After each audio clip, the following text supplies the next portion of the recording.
In my quiet suburban neighbourhood, there was a house with a peculiar resident named Mr. Anderson. He was rarely seen outside, always keeping to himself. His eyes darted nervously, avoiding any direct contact with others.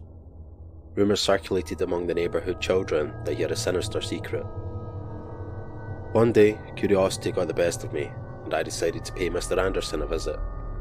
As I approached his front door, a sense of unease washed over me. I knocked politely, but there was no answer. Undeterred, I peered through a window, hoping to catch a glimpse of his world. To my surprise, I saw a dimly lit room cluttered with stacks of newspapers, old photographs, and peculiar objects. The sight was unsettling, but my curiosity pushed me to continue investigating. Days turned into weeks, and I started noticing strange occurrences late at night. I could hear faint sounds coming from Mr. Anderson's house, like whispered conversations and shuffling footsteps. It seemed he was not alone. Unable to shake my growing concern, I contacted local authorities, sharing my suspicions. They agreed to investigate, and together we entered Mr. Anderson's home. With each step, my heart pounded, not knowing what we would find. As we ventured further, we discovered a hidden room, its walls covered in newspaper clippings and photographs of missing persons. It was chilling. It became clear that Mr. Anderson had been stalking his neighbours, meticulously documenting their lives and routines. The true extent of Mr. Anderson's obsession and potential harm he could have caused, I shall never forget. The rumours were not mere gossip. The creepy neighbour had been quietly observing, cataloguing and potentially planning something more sinister.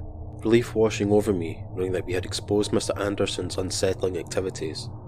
From that day forward, we remained vigilant, keeping a watchful eye on our surroundings, determined to ensure the safety and well-being of our community.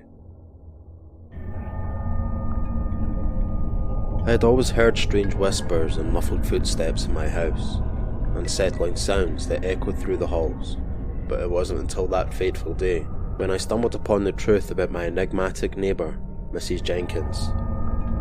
Driven by an unshakable curiosity, I embarked on a thorough investigation of the eerie noises that plagued my home. It was during my search that I discovered a hidden passage concealed behind a dusty bookshelf. My body went rigid as I cautiously ventured into the dark, secret realm hidden within the walls of my own home.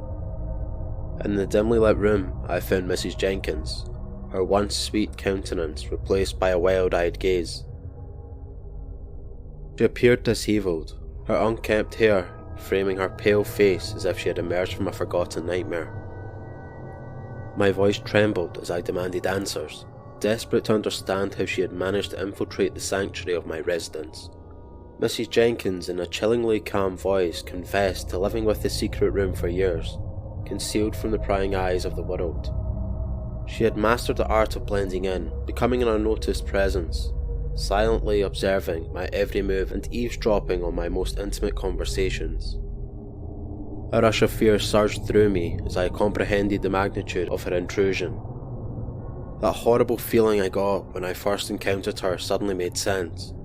She had been a silent voyeur, extracting every detail of my life from within the very walls that held me. My once comforting home transformed into a chilling labyrinth of paranoia. Every week of the floorboards became a potential sign of Mrs. Jenkins' presence, every flicker of a shadow a reminder of her unwelcomed intrusion. Sleep became an elusive luxury as her haunting presence invaded my nightmares. In an act of desperation, I confronted Mrs. Jenkins, demanding an explanation for her disturbing behaviour. Her hollow eyes locked onto mine, revealing a depth of loneliness and obsession. She spoke in her deluded belief that she had found solace within the confines of my home, hidden away in her secret realm. Overwhelmed and violated, I had no choice but to involve the authorities. The investigation uncovered a troubling past for Mrs. Jenkins, a history marked by obsession and mental instability. She was swiftly removed from my home, but the scars of her intrusion remained etched deeply within my psyche. From that day on, I became hyper-vigilant, installing an array of security systems and fortifying the walls. The sense of safety I once enjoyed with my home was shattered, replaced by an unsettling paranoia. Each noise became a potential threat, each shadow harbouring of Mrs. Jenkins' unwelcome return. The chilling encounter taught me a lesson.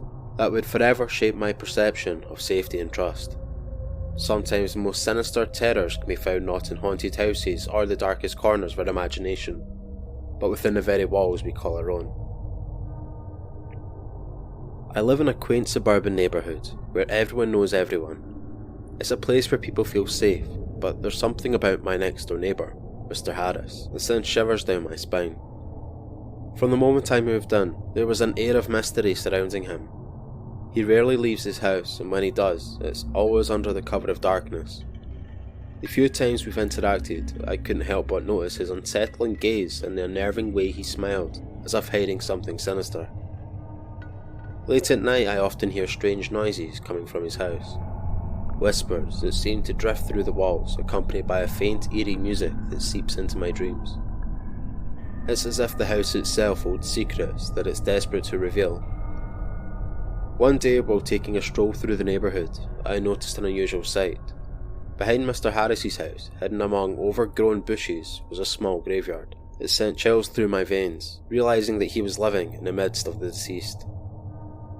As the days went by, I started noticing peculiar occurrences. Items would go missing from my yard, only to reappear in strange places overnight. Sometimes I'd catch a glimpse of Mr. Harris lurking in the shadows, watching my every move with an unsettling intensity. The final straw came when I discovered a newspaper article, buried deep in online archives. I revealed a dark truth about Mr. Harris, his involvement in a series of unsolved disappearances that had plagued our town years ago. The missing individuals were never found, and their case remained open, casting a cloud of fear over the community. Terrified, I naturally decided to share my findings with the local authorities. But as I gathered the evidence, a sense of paranoia overcame. I couldn't shake the feeling that I was being watched, that Mr. Harris knew what I had uncovered. In the dead of night, I hear a tapping on my window, a haunting melody accompanying it. When I summoned the courage to look outside, I saw Mr. Harris standing there, a twisted grin on his face. It was a chilling sight that confirmed my worst fears. He knew, and he was coming for me. With a pounding heart, I quickly packed my belongings and fled from the neighbourhood, leaving behind the unsettling presence of Mr. Harris.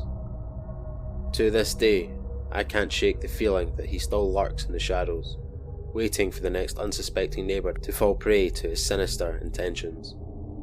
Believe me when I say, you never know who your neighbour is, or what they're doing. Thank you for listening, and I hope you enjoyed these creepy neighbourhood stories I prepared for you. Please remember to subscribe if you enjoyed, and it's definitely the best way to support me in the channel. So hopefully I'll see you in the next one. Thank you.